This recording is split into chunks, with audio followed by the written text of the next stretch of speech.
I'd like to start by stating that there will be discussions here that spoil the game, so you have been warned, as there isn't much way of talking about it since it's such a short novel. When I first heard about Goodbye Volcano High, I was actually quite excited because of how it carried itself to its visual presentation, with how it looked so very cute and colorful from the outside looking in, which is often something that I have a lot of interest in when it comes to picking up games that I tend to have a lot of fun with in my free time. This was just shortly after my playthrough of Stray Gods, the role-playing musical, and I was really craving for a visual novel that had a solid flow of music and story, so I figured, what the hell, let's go ahead and give this game a shot since I was in the mood for it and it looked really interesting. While I did go into this experience with a positive mental attitude, GVH was and continues to be a perplexing blend of teenage angst roped into an existential crisis about life ambitions conveyed poorly through a group of characters, some of whom appear to just come and go without any real direction, like they were just forgotten there and left as placeholders, which really got under my skin because of the untapped potential. Originally, when I played through it, I had such a negative opinion of this game simply because I couldn't get into it due to the variety of obstacles that kept me from enjoying a good basis of dialogue, options, and of course, the visual stimulation that I ended up just putting it down after 3 hours. I recently decided to revisit this game as I've been on quite the visual novel binge, and I wanted to obtain a second opinion since I did end up playing through I Wanna Hug That Gator,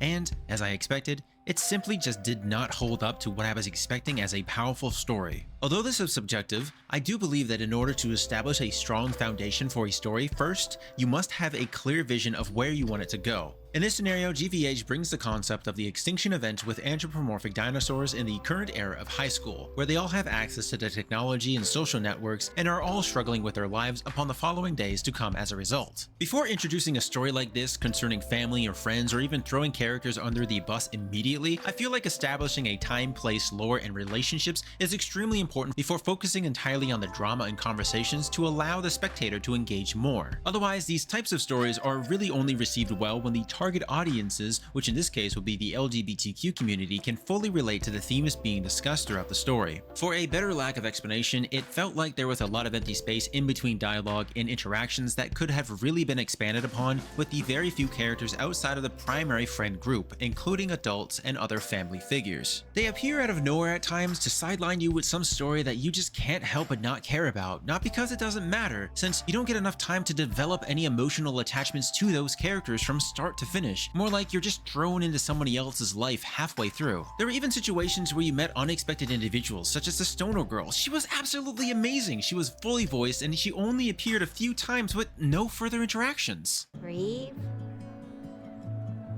Seen him all over, man. He goes to our school. Wait, do you even go here? Even though it felt so out of place, I couldn't help but want to know more about these secondary characters and their stories more than everybody else, including Reed and his life, but all we get is a small talk. We never really get to know much outside of Fang's self-centered ideas about herself and her future until the very end of the game, and by that time it's just too late. The illusion of choice is something that I dislike dealing with in certain games, especially when the game itself is actively preventing you from expressing your honest feelings. In this case, the way that it's handled here is that your choices have no meaningful impact to the story whatsoever. The only thing that changes is the music lyrics that you select during the band practice sessions, and some visual changes. We never climbed, we never fell. We got here quick, we got here slow.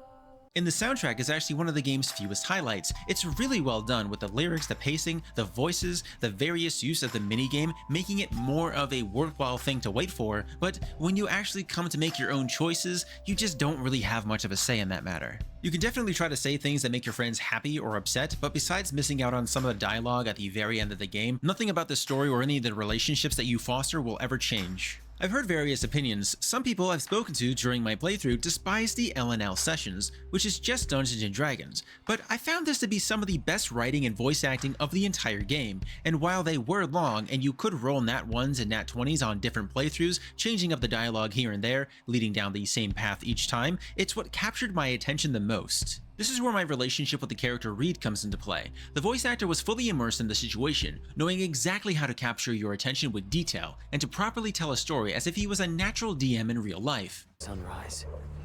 Rays of crimson light crawl across the sky. The whole sky is a dazzling red. It's so peaceful. But your gut knows better. This isn't sunlight. Sunlight doesn't smell like ash. The sky is on fire. It's so hot. So inescapably hot. Why won't it just end?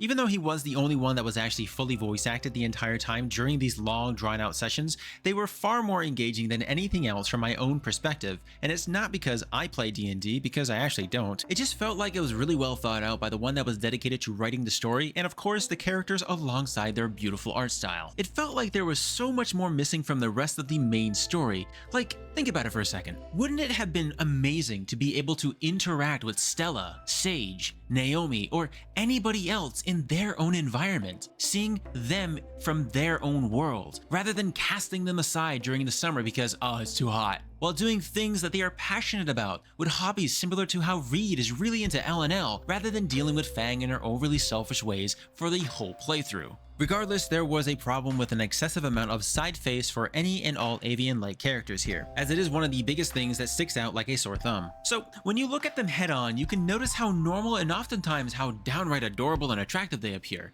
It looks fantastic, in part because they do not appear to have a bill glued to the side of their face, where the vast majority of the time you're just stuck looking at a mixture of 2D and 3D blending together at the same time, which does the game absolutely no favors. And I'm definitely by no means an artist, but when I look at the way that the proportions are, this is how I end up seeing it in my mind, but of course, we got stuck with this instead. And yeah, it's not really much of a big deal and it's only my opinion, but when you consider the frequent shifts in art direction from basic to sketch, or even the L&L designs, there really doesn't appear to be much of an excuse to have let a visual flaw like this ruin an otherwise beautiful looking game with their scenery supporting each other and few other aspects. I sincerely do think that this was too brief of a story with far too much going on at once, while also having more discussions thrown into the mix, making it nearly impossible to organize your own thoughts on the topics at hand to really bond with most anyone because of it. All I can say was it was just okay. It wasn't terrible, nor was it really that great. Despite my dislike for many things within this game, as well as my desire to want to get more out of it through character interaction and closure, I know that there are people out there who strongly relate to most of the topics within it. Unfortunately, I couldn't, as I needed something more. And by this I just mean that He's a very feminine guy. I simply act the way that I want for myself, regardless of how others perceive me, and I know this isn't the case for people who live in dangerous countries around people with dangerous ideals, and you've probably heard a lot of negative and questionable things about this game from people all over the internet, and nobody knows how good a video game is until they play it for themselves. Getting opinions, which are often extremely biased, doesn't always help either. Putting that aside, it had the makings of a phenomenal story, but it just fell flat because of the decisions made during development, leaving a lot to be desired.